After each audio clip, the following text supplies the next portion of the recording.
Okay, so we're practicing our conic sections, specifically circles today. Circles are the easiest of them.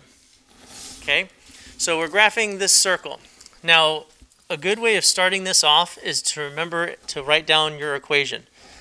So the equation for our circle is x minus h squared plus y minus k squared equals r squared.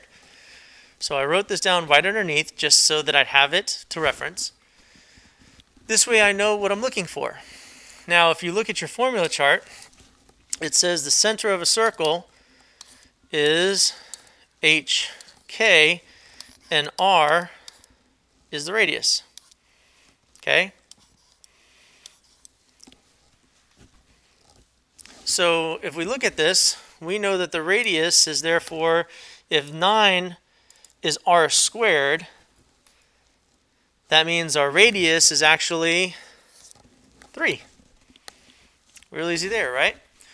This also means that right here, this is my h, so my center h is 3, and this is k, it's supposed to be minus k since it's plus 4, this is negative 4.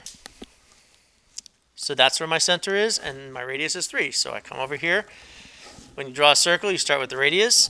So 1, 2, 3, down 4, 1, 2, 3, 4. Here's my center, C.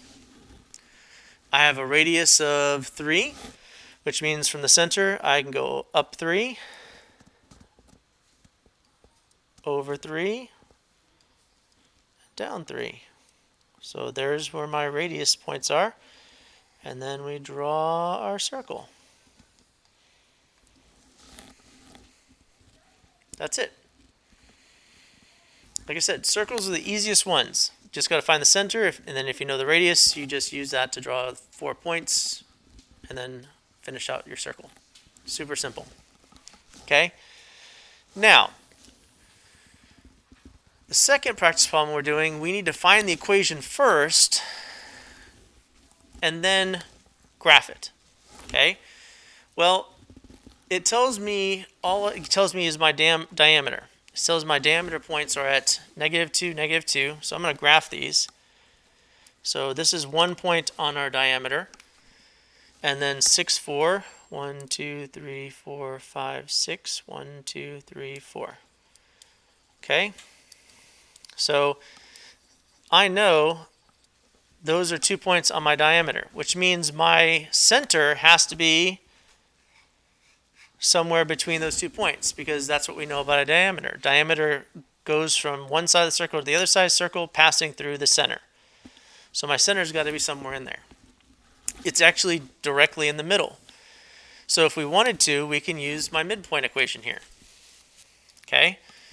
So the midpoint is going to be x2 plus x1 over 2 and y2 plus y1 over 2. So I could use that equation. Okay? And in this case, -2 plus 6 is 4. 4 divided by 2 is 2. And -2 and 4 is 2 divided by 2 is 1. So my midpoint is 2, 1. So that's where my center is. So 2, 1. That is my center. Okay? Now, again, you could also think about this as Pythagorean theorem. So if I drew kind of like this dotted line, and think of it kind of like a triangle, you could have used that too. This also creates kind of like a slope. And you could have used that idea of slope. Okay? Now, I know what h and k is because this is my center. So my center is going to be at 2, 1. But to create my equation, I also need the radius. So I know my center is at 2, 1. I need to know what my radius is.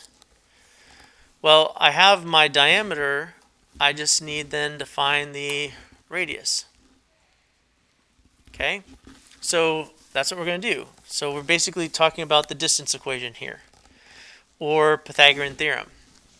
So this right here, this side is 1, 2, 3, 4, 5, 6, 7, 8. This side is 1, 2, 3, 4, 5, 6. Okay? And again, you could use the Pythagorean theorem, and you're going to find that the diameter is 10,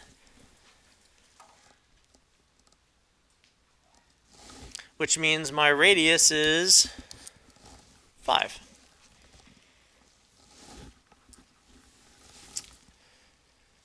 So again, using my equation, x minus h squared plus y minus k squared equals r squared.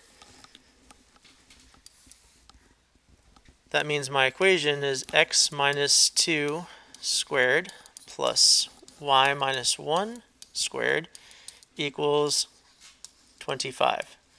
So that's the equation. Now we got to draw our circle. So I know my radius is 5. So 1, 2, 3, 4, 5. 1, 2, 3, 4, 5. 1, 2, 3, 4, 5. 1, 2, 3, 4, 5. So it goes like this.